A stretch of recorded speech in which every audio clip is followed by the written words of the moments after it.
من دون الله أقول لهم لا شريك لك. لماذا لا تقولون هذا؟ أنتم الآن لا يصيبكم أذى كما كان يصيب الناس في الماضي. أقول لكم أنتم لا تقولون هذا لأنكم تخافون أن يقول الناس أنكم أصبتم بالجنون، تخافون من سخرية الناس، أن يقول الناس شيخ مجنون، شيخ ديدات مجنون، أو الدكتور بلة مجنون. هذا الرجل يذهب إلى الأسواق ويتحدث مع الناس ويقول لهم لا شريك لك في الأسواق، يرفع صوته بذلك، لا بد أنه مجنون. أقول لكم الحاجة أم الاختراع. في منبسة في منطقة اسمها مومباتياري، ذهبت هنالك ووجدت جمعا من الناس كلهم أمثالي مجانين، ووقفت في وسطهم وتحدثت إليهم. ليس من المعقول أن أفعل نفس الشيء في لندن أو في دربن، لأنني لا أستطيع أن أفعل ذلك، إنما أستطيع أن أفعله في منبسة حيث يبدو الكل مجنونا مثلي.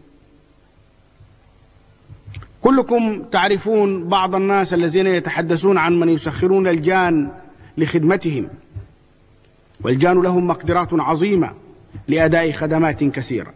تعرفون هذا الضرب من البشر. أدوات الإعلام اليوم، التلفزيون، الفيديو، هذا جان هذا الزمان. في جنوب أفريقيا، وهي بلدة عنصرية متعفنة السلوك، ولكنها بلادي، أعطى فيها حق أن أضع جهاز التلفزيون في الشارع، ويدور هذا الجهاز، تدور فيه أشرطة، أنا لست موجودا هناك حتى يقول الناس عني أنني مجنون، ويأتي الناس يتجمعون وينظرون، والمهمة تؤدى حتى في غيابي. هذا جان هذا الزمان. وفي الداخل يمكن أن يجلس الناس على راحتهم وينظرون إلى نفس الأفلام. وفي بلاد العنصرية هذه نجذب الناس إلى الإسلام بالمسجد. هم هنالك يظنون أن المسجد عبارة عن معبد فيه أصنام. قالت لي إحدى النساء إنها توقعت أن تجد، اللائي كن يزورن المسجد، أنها توقعت أن تجد في المسجد أصناما، ولكنها وجدت فيه الحقيقة. وامرأة أخرى بدأ عليها الامتعاض، قالت لي أين الأبقار حينما دخلت المسجد؟ فقلت لها لا يوجد في المسجد أبقار، معذرة، لا بد أنك في المكان الخطأ. في منطقتنا يوجد معبد قريب، وهو أكبر معبد جنوب خط الاستواء للهندوس، فيه بقر وغير ذلك من أنواع الحيوانات المؤلهة. أنتم سمعتم عن مورارجي ديساي الذي كان رئيسا لوزراء الهند، وهي أكبر ديمقراطية في العالم، وهو يشرب 7 أقيات من بوله كل صباح ويقول أنها مفيدة. هؤلاء قومي الذين يشربون البول كل صباح، هؤلاء قومي.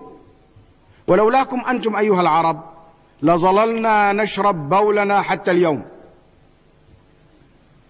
هكذا كان يذكرني أبي دائما، يقول لي إذا رأيت عربيا فقبل يده، لأنه لولا هؤلاء لظللنا نشرب بولنا، بول الأبقار وبولنا حتى اليوم.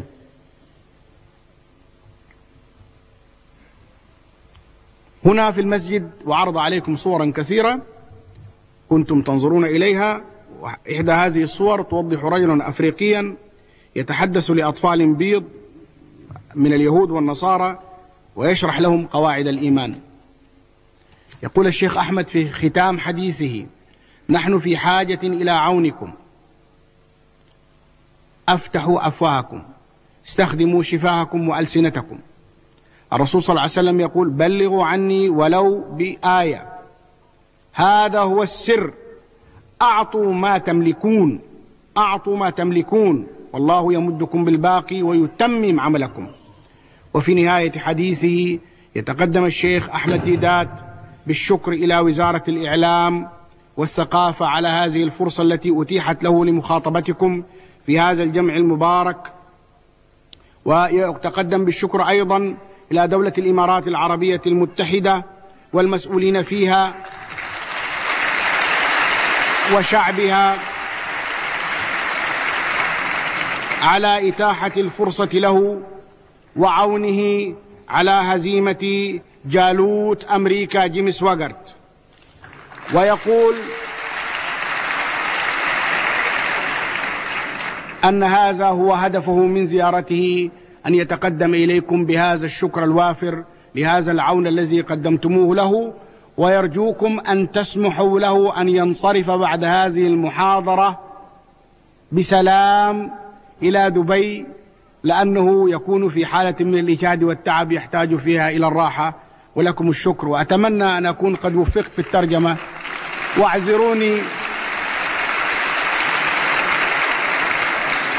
واعذروني إن قصرت أو زل لساني، فما إلى هذا قصدت. والسلام عليكم ورحمة الله تعالى وبركاته. ما شاء الله. Beautiful.